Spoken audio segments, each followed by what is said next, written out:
Jangan lupa untuk subscribe dan nyalakan lonceng notifikasinya. Presiden Joko Widodo terus mendorong peningkatan pelaksanaan vaksinasi nasional. Tak main-main, target pemerintah dalam sehari akan menyuntikan 1 juta dosis mulai bulan depan. Namun bagaimana dengan ketersediaan vaksin dan lonjakan kasus COVID-19 di sejumlah wilayah? Siapkah Indonesia mencapai kekebalan kelompok dalam waktu dekat? Cek faktanya akan disampaikan oleh Livia Ramadanti. Livia, silakan. Ya, Egan dan juga pemirsa, Presiden Jokowi memang telah meminta penyuntikan vaksinasi COVID-19 terus dipercepat di tanah air. Targetnya tidaklah kecil, di bulan ini Presiden meminta penyuntikan vaksin ini sehari bisa mencapai 700.000 dosis. Sedangkan di bulan depan mencapai 1 juta dosis. Dan berikut pernyataan dari Presiden Joko Widodo yang sudah kami kutip di sini. Di sini dijelaskan oleh Presiden, saya telah meminta dilakukannya percepatan pelaksanaan vaksinasi massal di Indonesia agar pada bulan Juni ini bisa mencapai 700.000 dosis per hari dan pada bulan Juli mencapai 1 juta dosis per hari. Target yang tidak main-main. Lalu bagaimana untuk mencapai target tersebut? Setidaknya ada 3 opsi atau 3 cara untuk mencapai target 1 juta vaksin per hari. Di sini dikatakan bahwa target tersebut harus diikuti dengan ketersediaan vaksin yang cukup. Kemudian juga adanya distribusi vaksin yang bisa dilaksanakan secara lancar dan pelaksanaan vaksinasi itu sendiri bisa dilakukan secara masif.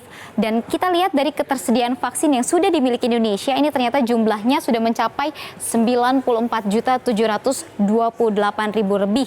Dan untuk vaksin dibagi menjadi 3 jenis yang sudah ada di Indonesia, yaitu vaksin jenis Sinovac yang mencapai 84.500.000, kemudian juga ada vaksin AstraZeneca 8,2 juta, dan untuk vaksin Sinopharm ini khusus digunakan sebagai vaksin gotong royong, ini jumlahnya ada 2 juta. Lalu Presiden Joko Widodo ini juga menambahkan dan memerintahkan untuk pemerintah Provinsi DKI Jakarta dapat mencapai kekebalan kelompok pada Agustus mendatang, dan berikut pernyataan dari Presiden Joko Widodo.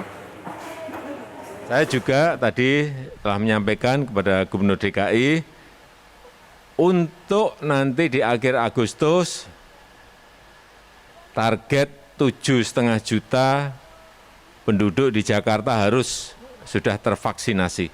Ini memang target yang sangat ambisius, tetapi mau tidak mau kita harus menuju ke sana untuk mencapai kekebalan komunal, herd immunity. Gubernur Anies Baswedan pun menyanggupi target yang telah ditetapkan oleh Presiden, yaitu vaksinasi terhadap 7,5 juta penduduk. Dan berikut pernyataan dari Anies, ini memang target kami di DKI Jakarta akan dilakukan kegiatan vaksinasi. Insya Allah per hari ditargetkan 100.000 rata-rata, sehingga di akhir bulan Agustus akan ada sekitar 7,5 juta penduduk Jakarta yang sudah mendapatkan vaksinasi COVID-19. Namun permasalahan lainnya adalah bagaimana dengan laju kasus harian dan juga kasus aktif secara nasional. Jika kita melihat data hingga tanggal 15 Juni 2021 untuk kasus aktif di nasional itu mencapai 116.787, angka yang cukup tinggi, dan untuk kasus hariannya yaitu 8.161.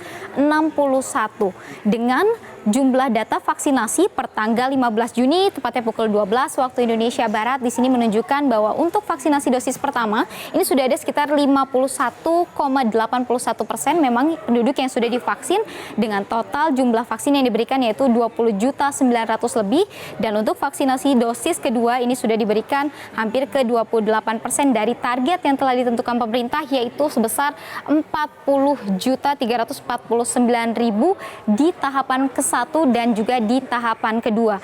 Bagaimana dengan data kasus untuk harian yang ada di 3 provinsi? Karena ada sejumlah provinsi yang melaporkan kenaikan kasus yang cukup signifikan, dan kami ambil 3 sampelnya, yaitu di DKI Jakarta, di Jawa Barat, dan juga di Jawa Tengah.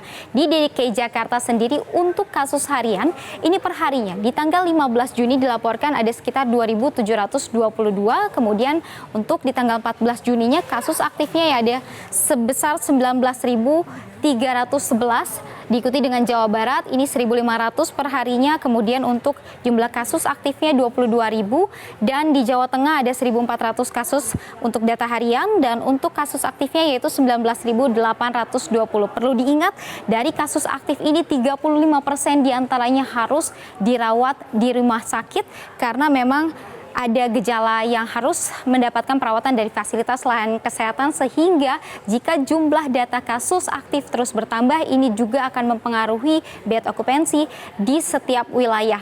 Dan kita lihat jumlah spesimen yang diuji di setiap wilayah, namun kami akan ambil sampel dari DKI Jakarta. Jika melihat kasus DKI Jakarta, yaitu kasus hariannya ada sekitar 2.700 yang dilaporkan, namun kita harus tahu juga bagaimana dengan spesimen yang diuji, apakah jumlah tersebut sudah banyak sehingga bisa menggambarkan secara keseluruhan kasus yang terjadi di DKI Jakarta. Ini ternyata untuk kita lihat dari tanggal 10 Juni hingga tanggal 14 Juni untuk spesimen yang diuji di DKI Jakarta ini mengalami penurunan. Jika kita lihat jumlah spesimennya dari yang sebelumnya 13.142 kemudian terus turun mencapai 8.970 pada tanggal 14 Juni.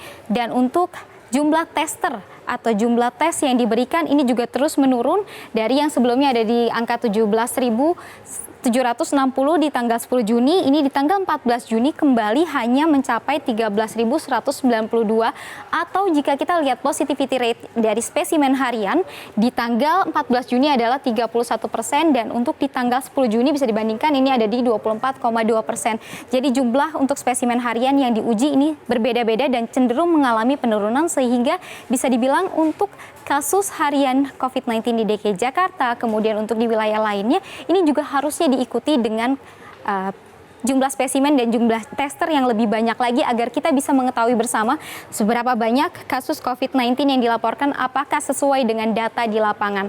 Lalu bagaimana dengan kemajuan vaksin COVID-19 di 3 wilayah yang tadi sudah kami sebutkan, yaitu DKI Jakarta, Jawa Barat, dan juga di Jawa Tengah.